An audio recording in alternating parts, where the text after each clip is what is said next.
दिल्ली के उप मुख्यमंत्री मनीष सिसोदिया ने केंद्र सरकार पर जोरदार हमला बोला है। उन्होंने आरोप लगाया है कि केंद्र यह स्वीकार करने को तैयार नहीं है कि देश में कोयला संकट है। वहीं सिसोदिया ने कोयला संकट को कोविड-19 महामारी की दूसरी लहर के दौरान रहे ऑक्सीजन संकट जैसा बताया है। इसके अलावा आम आदमी पार्टी के नेता ने कहा कि हर समस्या के प्रति आंखें मूंद लेने की केंद्र की नीति देश के लिए घातक हो सकती है।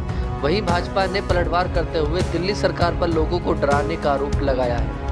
मनीष सिसोदिया का बयान कोयला मंत्रालय को यह कहने के बाद आया है कि विद्युत उत्पादन संयंत्रों की मांग को पूरा करने के लिए देश में पर्याप्त मात्रा में कोयला उपलब्ध नहीं है।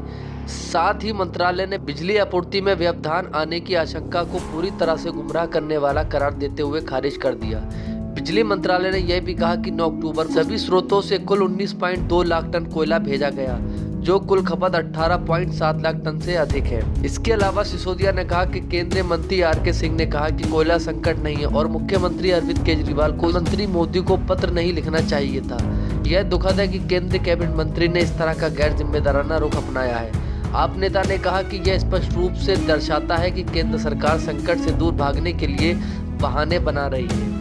सिसोदिया ने मौजूदा स्थिति की तुलना अप्रैल-मई से की। उन्होंने कहा कि उस वक्त राज्यों और चिकित्सकों ने कहा था कि कोविड-19 महामारी की दूसरी लहर के दौरान ऑक्सीजन की कमी है, लेकिन केंद्र ने स्वीकार नहीं किया था कि ऐसा कोई संकट है। दिल्ली उप मुख्यमंत्री ने कहा कि उसने उस वक्त भी यह चीज की थी जब देश ऑक्सीजन की कमी से जूझ रहा था। उसने यह स्वीकार नहीं किया था कि ऐसा कोई संकट है। इसके बजाय वह राज्यों को गलत साबित करने की कोशिश करते हैं। सिसोदिया ने कहा कि हर समस्या के प्रति आंखें मूंद लेने से केंद्र की आदत देश के लिए घातक साबित हो सकती है। वहीं सिसोदिया ने कहा कि कोयला संकट बिजली संकट पैदा कर सकता है, जो देश के प्रणाली को पूरी तरह से ठप कर सकता है। यह उद्योगों के प्रतिकूल रूप से प्रभावित कर सकता है।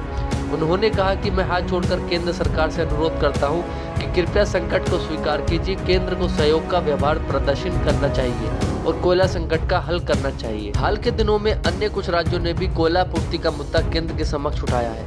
बाद में एक बयान में सिसोदिया ने दावा किया कि दिल्ली, आंध्र प्रदेश, पंजाब, उत्तर प्रदेश, राजस्थान और गुजरात की सरकारें आसन संकट के बारे में केंद्र को चेतावनी दे रही हैं। उन्होंने बयान में कहा कई विद्युत संयंत्र बंद हो गए हैं।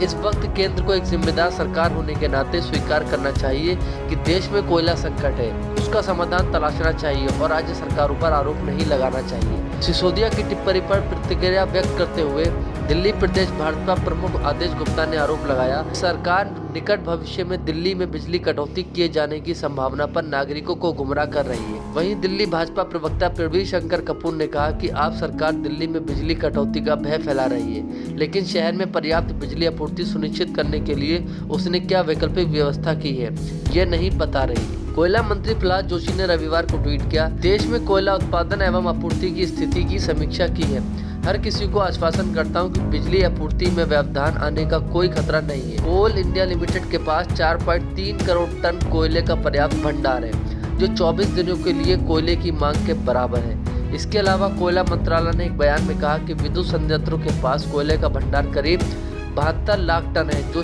4 दिनों की जरूरत के लिए पर्याप्त है। और कोल इंडिया लिमिटेड के पास 400 लाख टन से अधिक भंडार है, जो विद्युत संयंत्रों को आपूर्ति की जा रही है।